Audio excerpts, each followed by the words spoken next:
भारत के नेता जो स्टेटमेंट दे रहे हैं वो ये कह रहे हैं कि हम रशियन तेल खरीदेंगे, लेकिन पीछे की कहानी जो चल रही है कि रशिया के 5 टैंकर रिफ्यूज कर दिए गए, 4 गुजरात में और 1 चेन्नई के अंदर। भारत ने एक बड़ा काम ये किया है कि जो भी ऑयल वगैरह खरीदना था रशिया से, स्पेशली मैं बात कर रहा हूं भारत के जो पीएसयूज हैं, पब्लिक सेक्टर अंडरटेकिंग्स, उनको कह दिया है एक प्रकार से कि आप ऑयल मत खरीदो। आप देख सकते हो ये खबर, terrified oil PSUs stop buying Russian crude इन स्पॉट मार्केट। जैसा कि हेडलाइंस आप देख चुके हैं, आगे आपको वीडियो की तरफ ले चलते हैं। इससे पहले आपको बताते चलें कि इस वक्त पूरे भारत में हलचल मची हुई है। रूसी तेल इस वक्त रुक गया है, तो पूरे भारत में हलचल मची हुई है, इकॉनमी तबाह हो चुकी है और महंगाई उरूज पर जा रही है। भारतीय सहाफ़ी इस वक्त नरेंद्र मोदी की ज़बरदस्त तरीके से चतरोल कर रहे हैं कि मोदी इस वक्त ट्रंप के सामने लेट गया है और मोदी ने पूरे भारत को धोखा दे दिया है।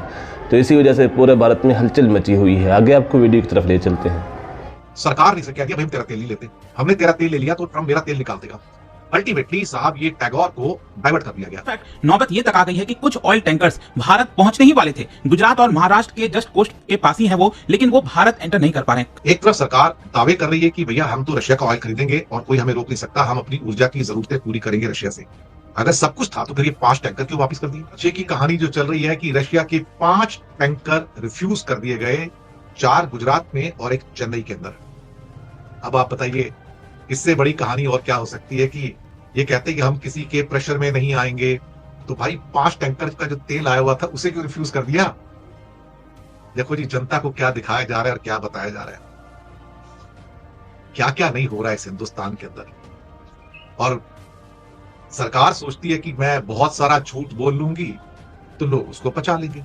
दोस्तों, जैसा कि आप सब जानते हैं, डोनाल्ड ट्रंप ने वैसे तो अभी 25% टैरिफ लगाया है भारत के ऊपर, क्योंकि कोई ट्रेड डील नहीं हो पाई है। लेकिन यहाँ पर प्रॉब्लम की बात यह है कि और ज्यादा टैरिफ लग सकता है, क्योंकि डोनाल्ड ट्रंप ने यह भी कहा है कि यहाँ पर पेनल्टी भी लगेगी। अब एग्जैक्टली कितना लगेगी पेनल्टी नहीं पता, लेकिन क्या है कि इसको देखते हुए भारत ने एक बड़ा काम ये किया है कि जो भी ऑयल वगैरह खरीदना था रशिया से, स्पेशली मैं बात कर रहा हूँ भारत के जो पीएसयूज हैं, पब्लिक सेक्टर अंडरटेकिंग्स, उनको कह दिया है एक प्रकार से कि आप ऑयल मत खरीदो। आप देख सकते हो ये खबर, terrified oil PSUs stop buying Russian crude इन स्पॉट मार्केट। इनफैक्ट नौबत ये तक आ गई है कि कुछ ऑयल टैंकर्स भारत पहुंचने ही वाले थे, गुजरात और महाराष्ट्र के जस्ट कोस्ट के पास ही है वो, लेकिन वो भारत एंटर नहीं कर पा रहे हैं, मतलब बंदरगाह तक नहीं आ रहे हैं, क्योंकि हो सकता है कि इसकी वजह से और सैंक्शंस लगाया जाए।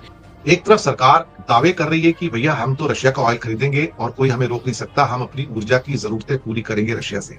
अगर सब कुछ था तो फिर ये 5 टैंकर क्यों वापस कर दिए? 5 टैंकर क्यों वापस कर दिए? इसकी एक तो आइशियस और इलाइट तो सिक्का पोर्ट पे खड़े हैं, जो कि जामनगर रिफाइनरी से 20 किलोमीटर दूर है, मुश्किल से 22 किलोमीटर दूर है, वहां खड़े हैं।